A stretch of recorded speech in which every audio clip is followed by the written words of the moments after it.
right. Let me give you the injury update this morning and who will not practice. So we got Seb Van Pran, Spencer Brown, Tyrell Shavers. Tyrell with his ankle doesn't seem to be serious, so look like we're in decent shape there. Curtis Samuel, Terrell Bernard, Elijah Moore, Dorian Williams, Caden Prather, Dalton Kincaid. Dalton with knee soreness after yesterday's practice. Dawson Knox. And then T. Bass has a little bit of pelvis area soreness, so we're dealing with that. He may or may not be out there. We'll see. So the time is yours. All right. So none of that seems real promising. That's a long list for 4 days in. Yeah. No, it's not ideal, right? Especially with the names that are on there. So you're trying to move the team forward and develop, but it also allows an opportunity for us to see somebody step in and do the job. So that's just the nature of having the injuries that we do. I saw Dalton yesterday a couple times. Was on the ground. They were working on him, so that kind of popped up yesterday's practice. Yeah, he had he went for a ball. I think there was 2 or 3 defenders around him. There was I don't know exactly the mechanism, if it was a contact. There was contact on the play, or if it was just the way he landed or what. But that's a better question for Nate. What's up, Prather's injury? Hamstring. It's the same injury that he hurt the same knee that he hurt last year, Dalton? I believe so, but I can't be specific. I don't know the exact knee on that one. Sean, Bobby talked about managing player anxiety when it comes to performance in the era of social media. He was specifically referring to Cole Bishop, and whether you want to talk specifically about Cole or in general, how is it different now dealing with younger players when they have to have that social media part of it when it comes to, especially this time of year when you're learning and developing and trying to figure out, taking them from guys who are being okay with learning to becoming the football player you're hoping they can be?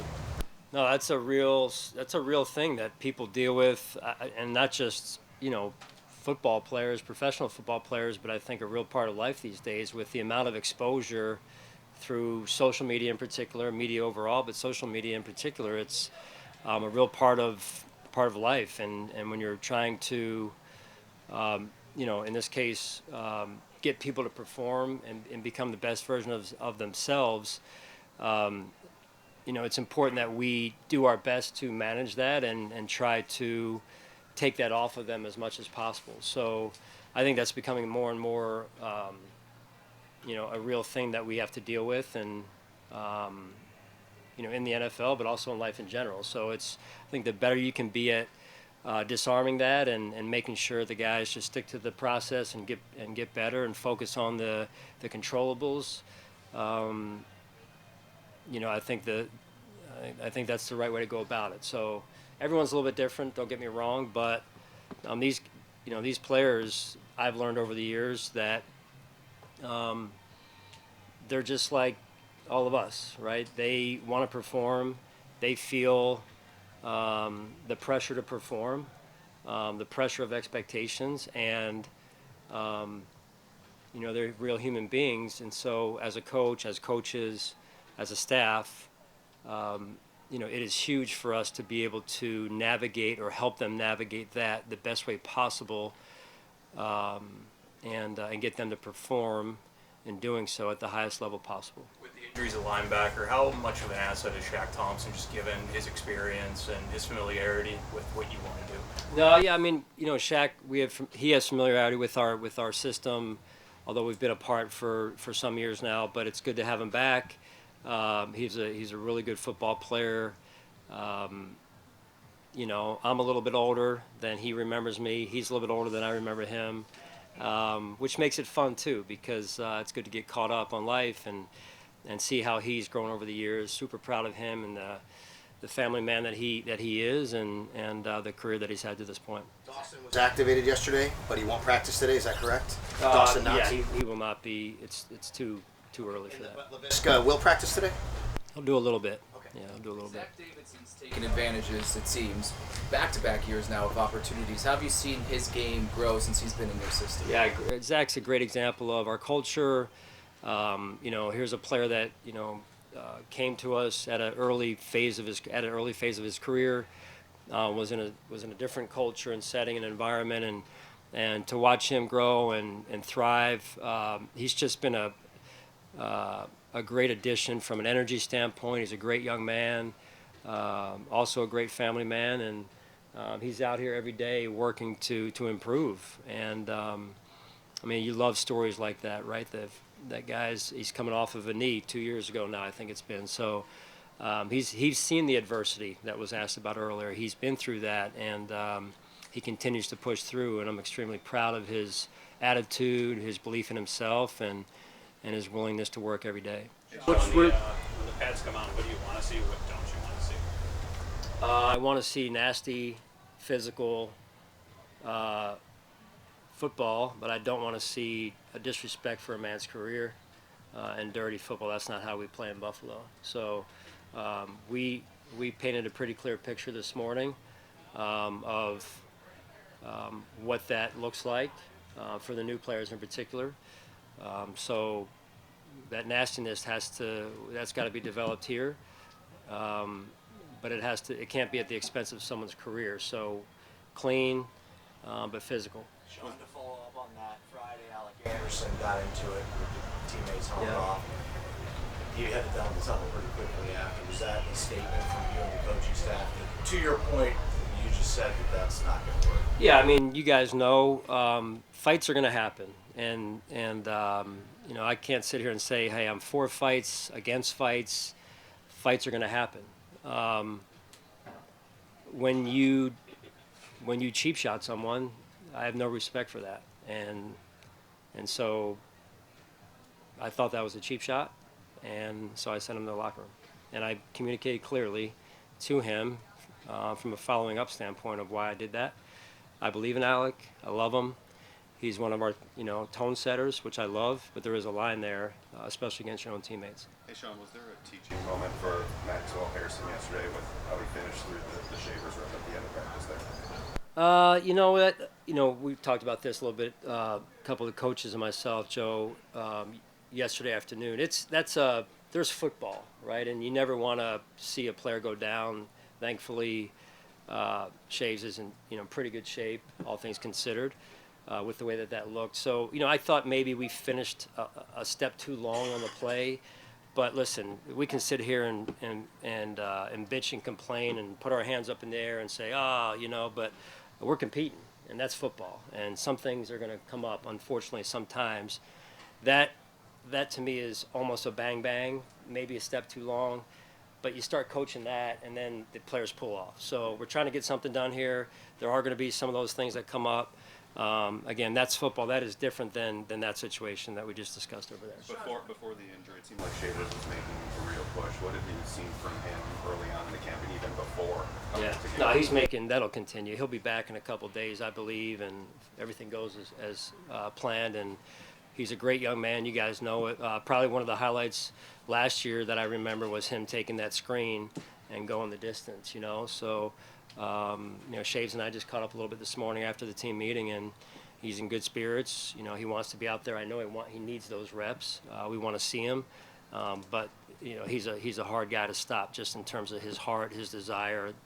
You saw the players come over to him. I think that spoke volumes of who he is and how they respect him. In a very short while, Khalil Shakir has emerged as I guess one of those core guys that you've had since under 2017. How has he emerged? What have you seen him emerging into that leadership role and being, I guess, a part of that Bills culture model?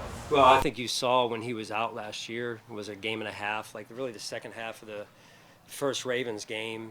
He was out there, but he really wasn't able to perform like he can, and I think you saw the impact on our offense and impact on our football team as a result. So, no, he's one of the guys. He's one of the main guys that can drive our football team and take it to another level. He seems underrated nationally, though. I'm not sure if he's on the radar nationally. I'm not really into the rankings. He's one in my book, so that's all that matters. Availability has been. Lewis. He's been with you a long time. You got a lot of new guys in the secondary this year, and he seems to always be somewhere for you. When you think of Cam and what he's done for your team and what he could do, what do you think about? No, I love the fact that he's a UB product, and Here's a young man that, much like some of the names you've already mentioned here this morning, comes from practice squad, kind of ping-ponging back and forth to the active, finally gets pushed up, and he earned that, and then he has created staying power because of his position flexibility. And every day that he's in the role that he's in, he gets more and more, he gets better and better at it, which is interesting because he's balancing sometimes not 2, but 3 positions. Even if you look last year, he played dime, he played nickel, he played safety, albeit some of those in backup roles, but that's just as hard as anything because it means he's not getting the reps during the week, but then he's asked to perform on game day. So that's, I tip my cap to Cam and the way he's handled that. And years ago when we had the UB Pro Day or our local Pro Day when he was there, I mean, Lance Leipold, who was his coach, is like, hey, this is the guy. And then I walked around to different staff members and saying, hey, and everyone pointed to Cam, and it's been real, it's been true. So Availability's been a bit of an issue for Balin for last couple of years, but when he's healthy, what does he bring for you? Yeah, you're talking linebackers, right? So linebackers, especially if you're not the starter, you're playing special teams, your core special teams players, and expected to contribute in that capacity. And Balin has that ability, as you said, and he knows this. We've talked about it. Is the availability is what's held him back at times. So he's very aware of that, and we're doing the best. Our medical staff's doing the best that we can to get him just in the right spot so that we can test that a little bit, but not too much, and then he can get on into the season here. With John Sullivan, have you seen another level of confidence in Solomon? Different level of confidence and really development as far as technique for the type of role that he can play in your defense? Yes, he's a second-year player, as you know, that I thought really had a good off-season. And some players come in, make an impact their first year, and then that second or that first summer or second summer, however you want to say it, they kind of, oh, I got this. I know what this is. I've done the same thing going from junior high to high school to college. They kind of get comfortable, and Sally didn't do that. Sally had an impact on special teams a little bit there for us and had some reps on defense, and I thought his summer was really good, and that's paying off as you watch him out here already to camp this morning. Yeah, you're good. How do you feel Cole Bishop has handled what you've asked of him thus far? He's done a good job. Yeah, he's done a good job. He's focused. T-Rap has done a really good job of basically, locking arms with him and keeping him not dialed in, but more like, safeties, as you guys know, with Mike and Jordan, they have to be in lockstep, right, along with the middle linebacker and the nickel position because they are the quarterbacks of the defense. And Cole, in his second year, is asked to do that, which is a hefty responsibility in addition to just playing his position. So, I mean, that leadership by those guys that have helped him has been instrumental in his development to this point. There's still a lot of room for work, though, just through reps, experience, seeing what he hasn't seen, last year being hurt some of the season. So, getting these reps, the longer he can stay out here, the better off he'll be. Thank you, guys. Appreciate it.